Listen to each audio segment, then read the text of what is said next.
कुछ लोगों के ऊपर जो जख्म है, मेरा मन कर रहा है कि उनके ऊपर थोड़ा नमक छिड़का जाए। ममता हिंदू नहीं पाता, ममता तेरे जाल में। जोर से बोलो जय श्री राम। আমাদের ব্যক্তিগত আক্রমণ, গুন্ডাদের আক্রমণ, দুষ্ট কর্মীর উপর এখন সব চালা তৃণমূলের বিরুদ্ধে মানুষ ভোট দিয়েছে। कि जो ममता बनर्जी घुसपैठियों के सवाल पर इस देश के संसद में रोई थी, जब इस स्वरूप इलाज वो नेत्री टेप लगा के बैठ गई। अब आपको लगेगा कि मुस्लिम आबादी के बढ़ने से कौन सी आंतरिक सुरक्षा का सवाल खड़ा हो रहा है। हमारे पास है ऑर्गेनाइज्ड, तो हम हिंदुस्तान और नॉर्थ ईस्ट को परमानेंटली कट कर सकते हैं। भारत की आंतरिक सुरक्षा तय करने वाले एजेंसियों ने ये तय किया कि बंगाल में ममता बनर्जी और वो टीम वापस नहीं आनी चाहिए, और इसके लिए पूरा का पूरा जिम्मा किसी और ने नहीं, भारत के राष्ट्रीय सुरक्षा सलाहकार एनएसए अजीत डोभाल साहब ने उठा लिया। ममता बनर्जी और वो टीम बंगाल को ऐसे चला रही थी मानो कि बंगाल भारत का एक राज्य न होकर अलग कोई देश हो। लेकिन इस देश का सुरक्षा तंत्र, आरएनएडब्ल्यू, आईबी जैसी संस्थाएं, देश की सेंट्रल फोर्सेस, एनआईए, ईडी जैसी संस्थाएं इस बात पर लगी थी कि बंगाल में भारत नहीं हारना चाहिए। दोस्तों, कुछ लोगों को यह लग रहा है कि बंगाल के चुनाव में भारत के पूरे सुरक्षा तंत्र ने, भारत की डिफेंस एजेंसीज ने मिलकर एक पॉलिटिकल पार्टी को हरा दिया। एक चक्रव्यूह रचा गया बंगाल के अंदर और उसमें टीएमसी और ममता बनर्जी को फंसाया गया। भारत के सुरक्षा तंत्र ने यह तय कर दिया कि किसी भी हालत में ममता बनर्जी और टीएमसी की वापसी बंगाल में नहीं होनी चाहिए। ऐसा दिल्ली में बैठे बहुत सारे कलाकार कह रहे हैं। दिल्ली में बैठे ये तमाम कलाकार ये भी कह रहे हैं कि आपने बंगाल राज्य के एक चुनाव में 2.5 लाख से ज्यादा सेंट्रल फोर्सेस क्यों लगाए। वो पूछ रहे हैं कि क्या बंगाली आतंकवादी है, क्या बंगाल के लोग बेकार है, क्या बंगालियों को समझ नहीं है। बंगाल में ऐसा क्या था कि तमाम सुरक्षा तंत्र यानी कि आरएनएडब्ल्यू, आईबी, इवन ईडी जैसी संस्थान, सीबीआई से लेके एनआईए तक की एंट्री हमने बंगाल के चुनावों में देखी। दर्शकों, एक बात बहुत सीधी है, कुछ लोगों के ऊपर जो जख्म है, मेरा मन कर रहा है कि उनके ऊपर थोड़ा नमक छिड़का जाए। ये लोग जो गाजियाबाद, नोएडा, इंदिरापुरम इधर उधर रह रहे कुछ पत्रकार, उनके ऊपर थोड़ा नमक डालते हैं। नमक जरूरी है, खाने में नमक नहीं होगा आनंद ही नहीं है। दर्शकों, मेरा भी यही मानना है कि भारत की सुरक्षा एजेंसियों ने, भारत के डिफेंस तंत्र ने, भारत की आंतरिक सुरक्षा तय करने वाले एजेंसियों ने यह तय किया कि बंगाल में ममता बनर्जी और वो टीम वापस नहीं आनी चाहिए। मैं ये मान रहा हूं, और इसके लिए पूरा का पूरा जिम्मा किसी और ने नहीं, भारत के राष्ट्रीय सुरक्षा सलाहकार एनएसए अजीत डोभाल साहब ने उठा लिया। ये आपको एक कॉन्स्पिरेसी थ्योरी लग सकता है, लेकिन जो चीजें हुई हैं वो ये बतला रही हैं कि बंगाल के चुनाव को चुनाव की तरह नहीं देखा जाना चाहिए। दर्शकों, अगर आप बंगाल को बेहतर समझते हैं, बंगाल के अंदर की हालत, वहां रह रहे बहुसंख्यक समाज की हालत, बंगाल की राजनीतिक स्थिति, बंगाल में कानून व्यवस्था की स्थिति, और बंगाल केवल राज्य के तौर पर मत देखिए, बंगाल एक बॉर्डर स्टेट है जिसके बगल में एक इस्लामिक देश है। और यही सबसे बड़ा गंभीर सवाल खड़े करता है जिस तरह का बिहेवियर बंगाल की सरकार ने पिछले कुछ सालों में दिखाया है। ममता बनर्जी और वो टीम बंगाल को ऐसे चला रही थी मानो कि बंगाल भारत का एक राज्य न होकर अलग कोई देश हो। और यही कारण है कि भारत के सुरक्षा तंत्र ने एक ऐसे चक्रव्यूह की रचना कर दी जहां से ममता बनर्जी और उनकी टीम का जीतना नामुमकिन हो गया। भारत के सुरक्षा तंत्र ने यह तय किया कि ममता बनर्जी और टीएमसी किसी भी हालत में बंगाल की सत्ता में वापस नहीं आनी चाहिए। यह मैं भी मान रहा हूं। भारत के सुरक्षा तंत्र ने यह तय किया क्योंकि भारत के सुरक्षा तंत्र को बंगाल को बांग्लादेश नहीं बनने देना था, और इस पूरे खेल को लीड किया एक तरह से अजीत डोभाल साहब ने। मैं आपसे कह रहा हूं, ये एक कथा की तरह लीजिएगा, कथा की तरह लीजिएगा, एक कॉन्स्पिरेसी थ्योरी मैं दे रहा हूं आपको, और जो चीजें हुई मैं उसे जोड़ने की कोशिश कर रहा हूं। दर्शकों, आप अगर देश को बेहतर समझते हैं, देश की जनभावना, देश की संप्रभुता को बेहतर समझते हैं, आंतरिक सुरक्षा के खतरों को समझते हैं, तो आप ये समझ रहे थे कि बंगाल देश की संप्रभुता के लिए चुनौती बनता जा रहा था। वहां बैठी एक सरकार तुष्टीकरण की आग में इस तरह से इस देश को झुलसाने पर लगी हुई थी, जहां उसे इस देश की सुरक्षा की कोई चिंता नहीं थी। और वहीं से यह तय हो गया कि इस सरकार को ऐसे तो नहीं चलने दिया जा सकता है। बंगाल को अल्टरनेटिव की जरूरत थी, और भारत के सुरक्षा तंत्र ने क्या किया, हम इस पर आएंगे। उससे पहले यह देखिए, जब यह तय था कि बंगाल में वोटिंग शुरू ही होने वाला है, शुरू होने वाला है, मार्च के महीने में बंगाल का गवर्नर बदल दिया जाता है। बंगाल के गवर्नर बनते हैं आर.एन. रवि। आर.एन. रवि कौन है? आर.एन. रवि क्या कोई पॉलिटिशियन है, कोई नेता है? आर.एन. रवि क्या किसी नेताजी के बेटे जी हैं? आर.एन. रवि भारत के डिप्टी एनएसए रहे हैं 2018 तक। Served as chairman of the Joint Intelligence Committee 2014 and Deputy National Security Advisor of India 2018। का मतलब ये आर.एन. रवि इमीडिएट जूनियर किसके? Mister Ajit Doval, the James bond of India. Bharat के एनएसए जो 2014 से हैं, अजीत डोवाल साहब उनके इमीडिएट जूनियर, उनके डिप्टी थे आर.एन. रवि। इनको गवर्नर बना दिया जाता है। 12 मार्च 2026 को आर.एन. रवि साहब को कलकत्ता के गवर्नर हाउस भेज दिया जाता है। एक ऐसा आदमी जो इंटेलिजेंस का है, जो आईपीएस है, जो इमीडिएट जूनियर रहा अजीत डोवाल साहब का, उसे कहां भेजा जाता है? कलकत्ता, जहां 1 महीने बाद चुनाव है, और गवर्नर हाउस में एक ऐसा आदमी बैठा है जो इंटेलिजेंस का है, जो खुफिया तंत्र का हिस्सा है, जो खुफिया तंत्र को लीड कर चुका है। और ऐसे आदमी को जब गवर्नर हाउस में बैठाया गया, मतलब साफ साफ है कि इस देश का सुरक्षा तंत्र, इस देश की डिफेंस एजेंसीज बंगाल के इलेक्शन को ले कैसे रही। जिस समय बंगाल में चुनाव शुरू होने थे, मतदान शुरू होने थे, उस समय ये खबरें आती हैं। क्या? एनआईए को बंगाल के अलग अलग हिस्सों में क्रूड बॉम्ब मिलता है, कहीं 80, कहीं 100, कहीं 500।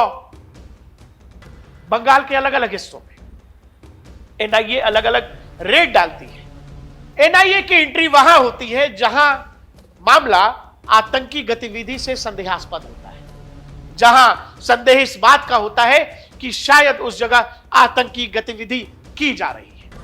बंगाल के अलग अलग हिस्सों में एनआईए की रेड तब हो रही है जब बंगाल में चुनाव प्रचार एकदम धुआंधार हो रहा है, धुआंधार। और इसीलिए आपको यह समझना पड़ेगा, जो आर.एन. रवि साहब का अपॉइंटमेंट होता है, यह अपने आप में चौंकाने वाला है। एक डिफेंस से जुड़े हुए व्यक्ति को, सीक्रेट सर्विस से जुड़े हुए व्यक्ति को, जो डिप्टी एनएसए रहे इस देश के, immediate junior to Ajit Doval साहब, उनको कलकत्ता भेजा जाता है। बंगाल भारत की संप्रभुता, भारत की आंतरिक सुरक्षा के लिए एक खतरा बनता जा रहा था। और यह खतरा कोई आज नहीं, लेकिन सवाल यह है कि जो ममता बनर्जी घुसपैठियों के सवाल पर इस देश के संसद में रोई थी, वो तुष्टीकरण की पट्टी बांधे इस कदर अंधी हो गई थी कि वो हर गलत पर उस गलत तबके के साथ खड़ी रही। लेकिन जिस राज्य में 70 से 75% हिंदू आबादी है, उसकी आवाज हमेशा दबाने की कोशिश हुई।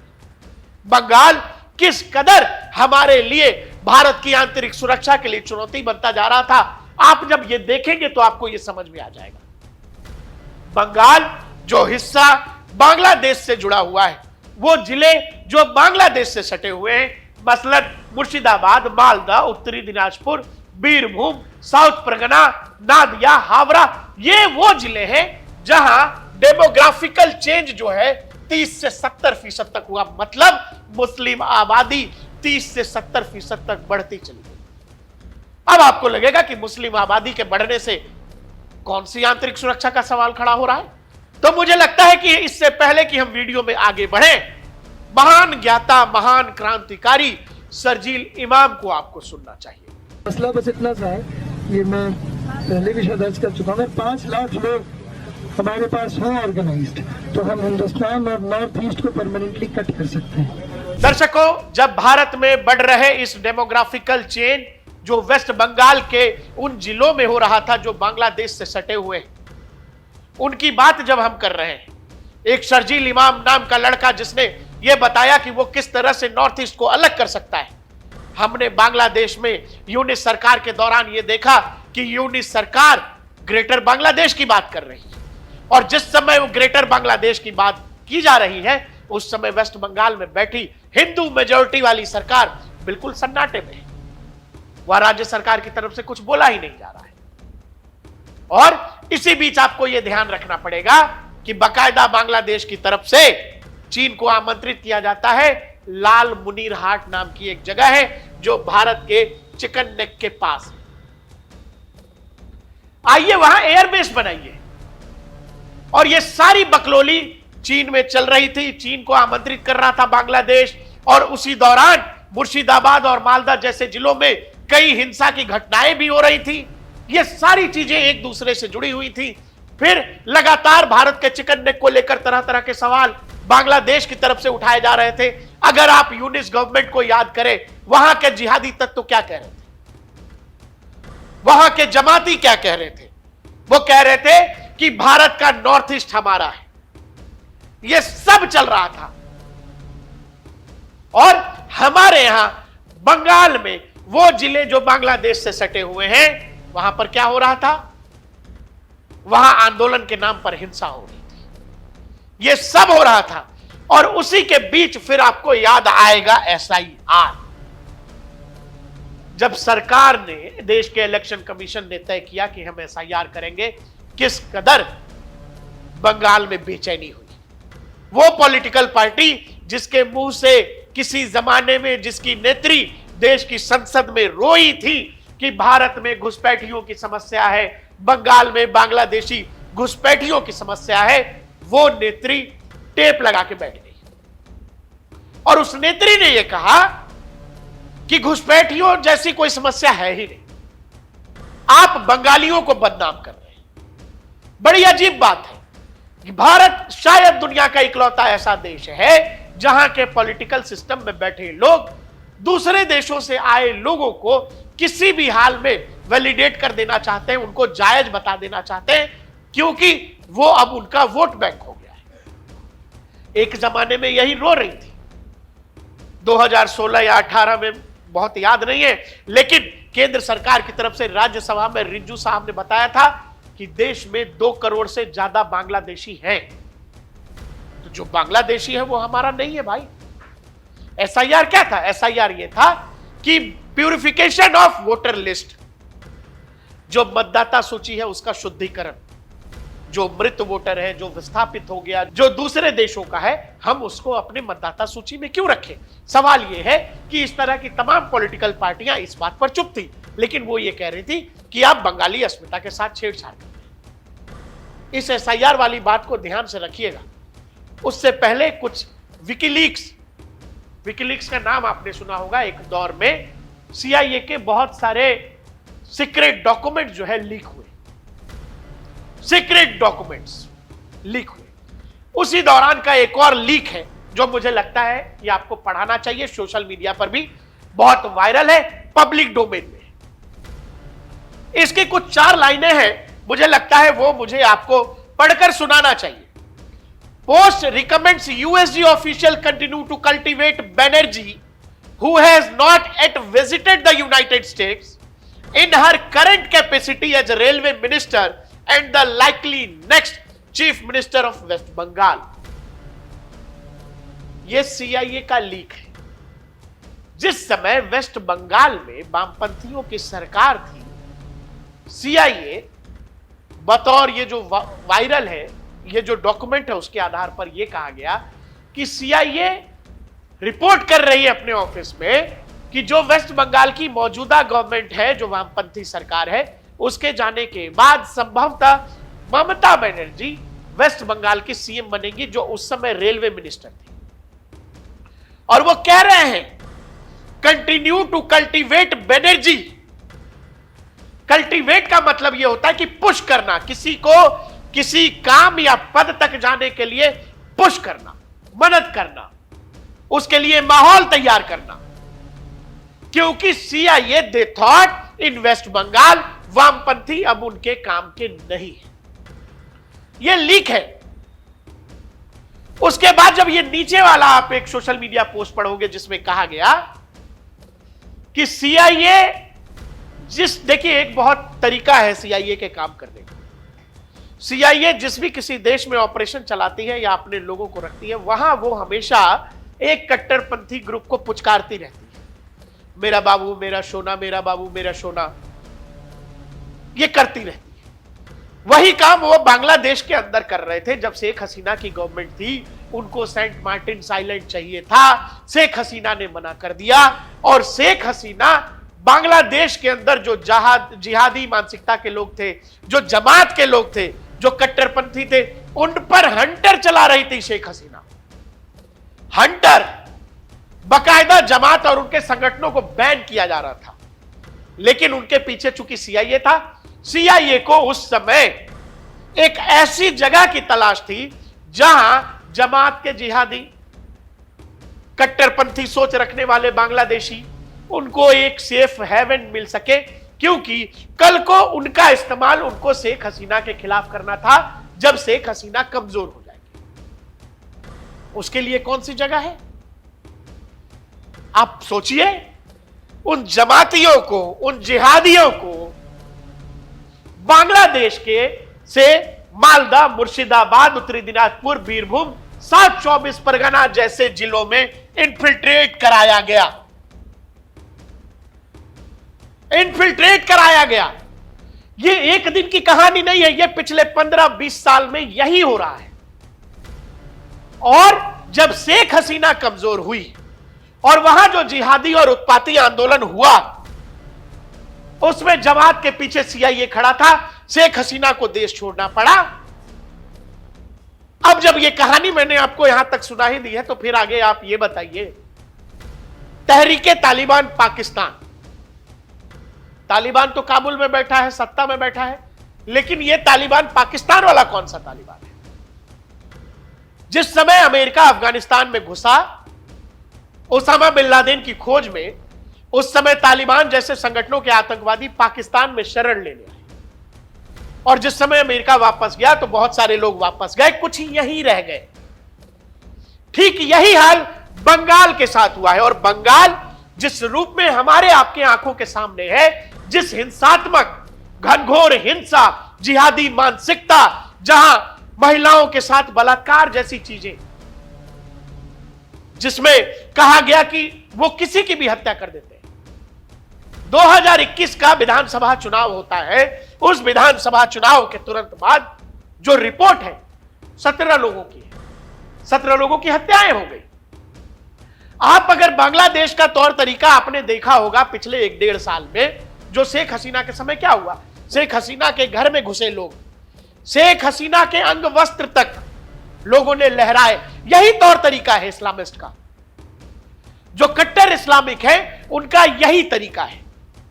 और उन्होंने दुनिया को यह दिखाया कि बांग्लादेश के अंदर किस तरह के लोग अब सत्ता में आ सकते हैं।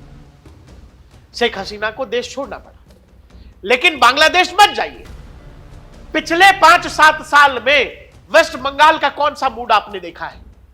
संदेश खाली याद करिए, संदेश खाली के उस शेख शाहजहां को याद करिए, जो ग्रामीण महिलाओं को बुलाकर पार्टी दफ्तर के अंदर अपने लोगों से सामूहिक बलात्कार करवा रहा था।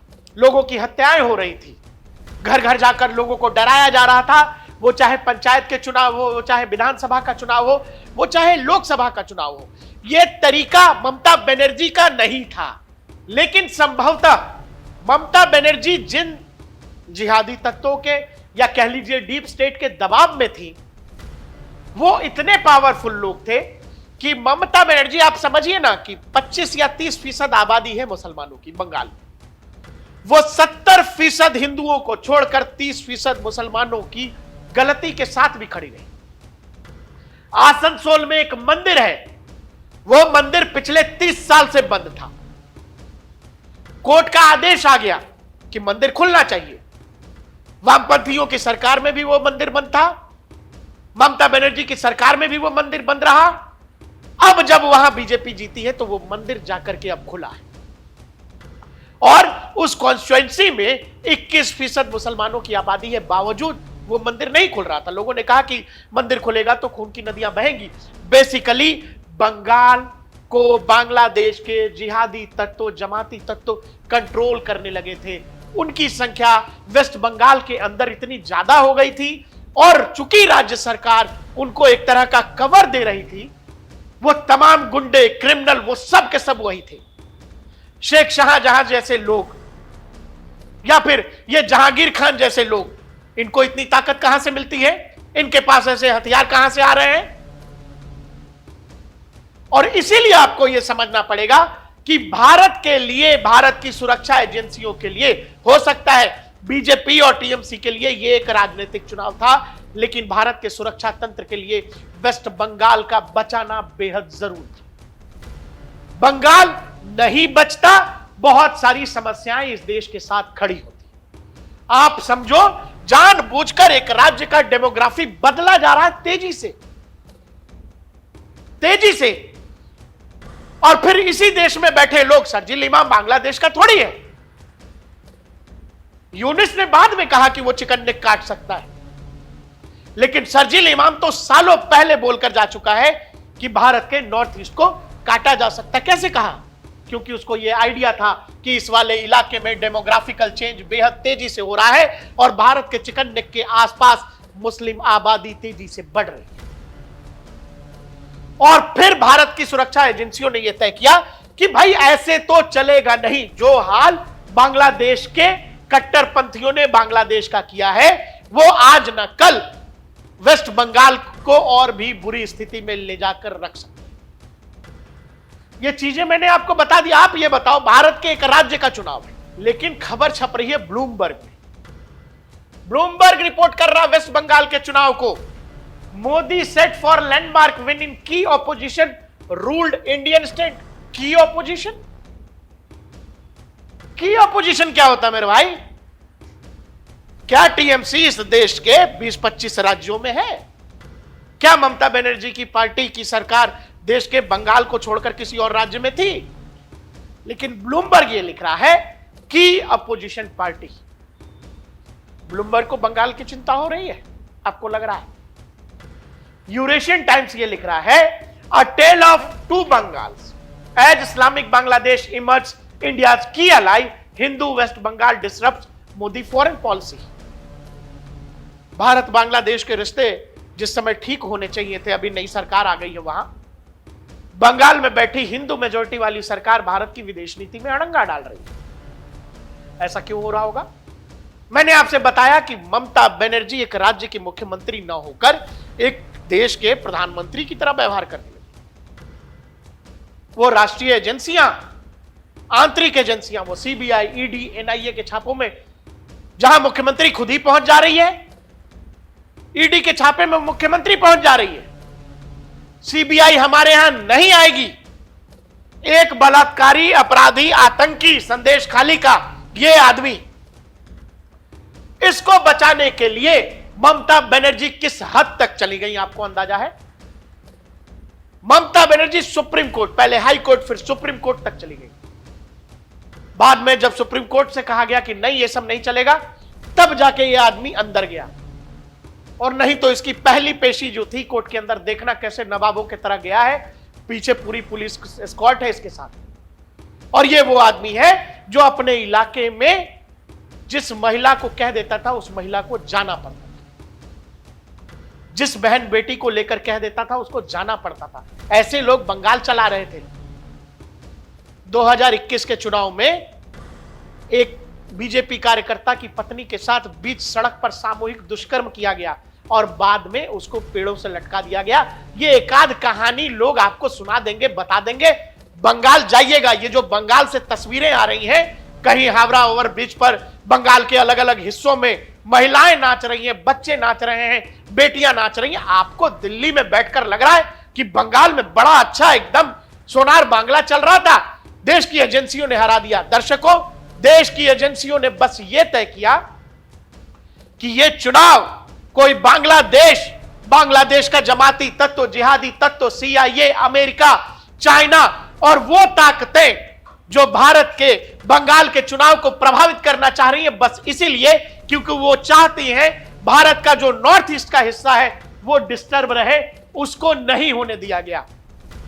भारत के सुरक्षा तंत्र ने यह तय किया कि यह फ्री एंड फेयर इलेक्शन होगा। देश का बंगाल में रहने वाला हर निवासी अपनी स्वतंत्रता, अपनी अभिव्यक्ति की आजादी, अपने मताधिकार का इस्तेमाल अपनी बुद्धि और विवेक से बिल्कुल स्वतंत्र होकर करेगा। किसी आतंकवादी और ये गुंडे मवाली जैसे लोग दो कौड़ी के जा करके किसी को नहीं धमका सकेंगे। ऐसा वातावरण देश की सुरक्षा तंत्र ने तैयार किया और उनको यह पता था कि बंगाल के अंदर अगर फ्री एंड फेयर इलेक्शन हो गया तो यह जिहादी और जमाती तत्व तो कभी आ ही नहीं सकते। आप समझिए, वहां की मुख्यमंत्री जो 70-75% राज्य में बहुसंख्यक हिंदू हैं, उस राज्य में वो दुर्गा पूजा के पंडालों पर काले कपड़े डलवा देती थी। यह हाल था उस राज्य का। रामनवमी की यात्रा जुलूस निकालने के लिए लोग हाई कोर्ट तक गए हैं। बंगाल कैसे चल रहा था, बंगाल में क्या हो रहा था, आप इस बात से समझ लो ना कि SIR की प्रक्रिया में जो महिला जजेस शामिल थी उनको मालदा के अंदर बंदी बना लिया गया। क्यों? क्योंकि उस इलाके की डेमोग्राफिकल चेंज ऐसी है जहां ना सेना काम करेगी, ना पुलिस काम करेगा और प्रशासन तो उनके साथ है। और इसीलिए जब ये चुनाव के नतीजे यहां बैठ के लोगों के बड़ा दर्द हो रहा है, तकलीफ हो रहा है कि बाप रे बाप, मेरी दीदी का क्या होगा। अरे दीदी, तुम लोगों को, भारत सरकार को यह करना चाहिए कि इन लोगों को बांग्लादेश बॉर्डर पर खड़ा करके और बढ़िया से पानी का फुहारा मारते हुए उस तरफ भेज दो। निकालो भाई ऐसे जो भी लोग हैं। आप ठीक कह रहे हैं कि भारत के सुरक्षा तंत्र ने मिलकर दीदी को हराया। दीदी हारी इसीलिए क्योंकि दीदी फ्री एंड फेयर इलेक्शन ही नहीं लड़ रही थी। यह फ्री एंड फेयर है। राज्य की जो डेमोग्राफी है, जो राज्य की अपनी संरचना है, आप उसको बदल देना चाहते हैं तो फिर बांग्लादेश हुआ किस लिए? और अब जो चुनावी नतीजे आपको दिखाई देंगे वो इस तरह का है। ये जो चिकन नेक के आसपास का मैक्सिमम इलाका है वहां बीजेपी जीत गई। सुरक्षा एजेंसियां किसी पॉलिटिकल पार्टी को जितवाने नहीं गई थी। सुरक्षा एजेंसियां यह तय करने गई थी कि किसी को भी अगर चुनाव में जीतना है तो वो फ्री और फेयर इलेक्शन से होकर के आ जाए, इस देश को कोई दिक्कत नहीं। लेकिन वो लोग जो ग्रेटर बांग्लादेश देखना चाहते हैं, वो लोग जो चिकन नेक को कटता बर्बाद होता देखना चाहते हैं, हम उनको और बर्दाश्त नहीं करेंगे। और जब वेस्ट बंगाल में ये सब हुआ है, दोस्त मैं आपको एक और चीज बताता हूं, अब ये पूरे देश में मेजर क्रैकडाउन होने वाला है। भारत ने बंगाल के अंदर वो गेटवे बंद कर दिया है जहां से घुसपैठिए, रोहिंग्या बर्बाद होने इस देश की, कि भाई देश को बर्बाद कर देंगे, भारत को तबाह कर देंगे। अगर इस देश में घुसपैठिया कोई समस्या ही नहीं है तो भारत की SIR पर वहां कोई और पार्टी आ जाएगी, वहां बीजेपी आ जाएगी। इस बात की चिंता बांग्लादेश की संसद में बैठा ये मौलाना क्यों कर रहा है? শরণার্থীদের ঢল নামানো হতে পারে সেই ধরনের চক্রান্ত আশেপাশে চলছে। মাননীয় স্পিকার, বিভিন্ন জায়গায় রোহিঙ্গারা অলরেডি চলে এসেছে।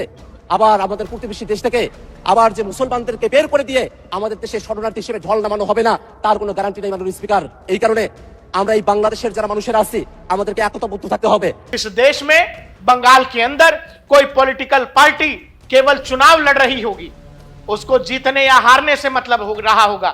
लेकिन इस देश का सुरक्षा तंत्र, RNAW, IB जैसी संस्थाएं, देश की सेंट्रल फोर्सेस, NIA, ED जैसी संस्थाएं इस बात पर लगी थी कि बंगाल में भारत नहीं हारना चाहिए। बंगाल में भारत को नहीं हारने दिया जा सकता है। और दोस्त, हमने तो कश्मीर संभाल लिया, ये चिकन नेक तो खैर क्या चीज है। जो लोग ये सपना देखते हैं, सपना देखने में कोई बुराई नहीं, आप देखते रहिए। किसी माई के लाल में दम नहीं है कि चिकन नेक की इधर उधर कर लेगा। और अभी तो तुम ठहर जाओ, अभी तो अंडमान निकोबार प्रोजेक्ट भी बनना ही है, बनेगा ही, तुम नहीं रोक पाओगे, तुम्हारे बाप दादा नहीं रोक पाएंगे, नहीं कर सकोगे, नहीं हो पाएगा। आपको याद होगा कि पिछले कुछ सालों में एनएसए डोभाल साहब के, आपको क्या लगता है डोभाल साहब क्या करने जा रहे थे कलकत्ता बार बार? अभी हाल फिलहाल 1-1.5 महीने पहले की बात है, यह बांग्लादेश का मेरे ख्याल से विदेश मंत्री है। यह भारत आया तो इसकी मुलाकात किससे होती है? एनएसए डोभाल साहब से। यह क्यों मिला होगा डोभाल साहब को? यह डोभाल साहब से मिलता है और इसके जाने के बाद पता नहीं डोभाल साहब ने इसको क्या इनपुट दी या इसको क्या बताया, क्या समझाया, भगवान जाने। यह जाता है और बांग्लादेश के अंदर वो इलाके जो चिकन नेक से सटे हुए हैं, उन इलाकों में बांग्लादेश एयरफोर्स और आर्मी के बहुत सारे अफसर रातों रात उठा लिए जाते हैं, रातों रात उठा लिए जाते हैं। पाकिस्तान क्यों बना था दोस्त? बांग्लादेश क्यों बना था?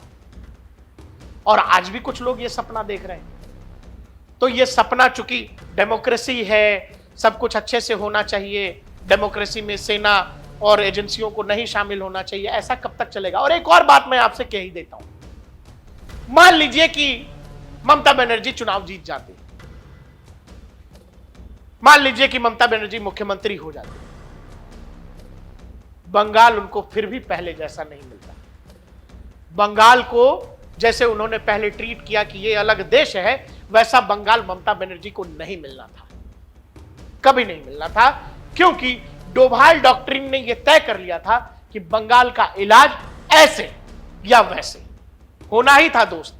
वो जो गृह मंत्री ने कहा था कि चुनाव के बाद भी 500 कंपनियां सीआरपीएफ की बंगाल में रहेंगी, वो आपको क्या लगता है कि वहां होली दिवाली के गुजिया खाने के लिए लोग रुक रहे थे? तुम्हारा इलाज होना ही था। और जमात और जिहाद और ये जितने कलाकार कट्टरपंथी अब बंगाल में हैं, आप इनका हश्र देख लेना आने वाले समय, क्योंकि उनका पाला किसी पॉलिटिकल पार्टी से कितना पड़ा नहीं पड़ा मेरे को अंदाजा नहीं है, लेकिन उनका पाला अजीत डोभाल से पड़ा है। दर्शकों, आपका हमारा ये वीडियो कैसा लगा, हमारा विश्लेषण कैसा लगा, हमें कमेंट सेक्शन में जरूर बताइएगा। देखते रहिए DNP इंडिया, हर खबर भरोसे के साथ।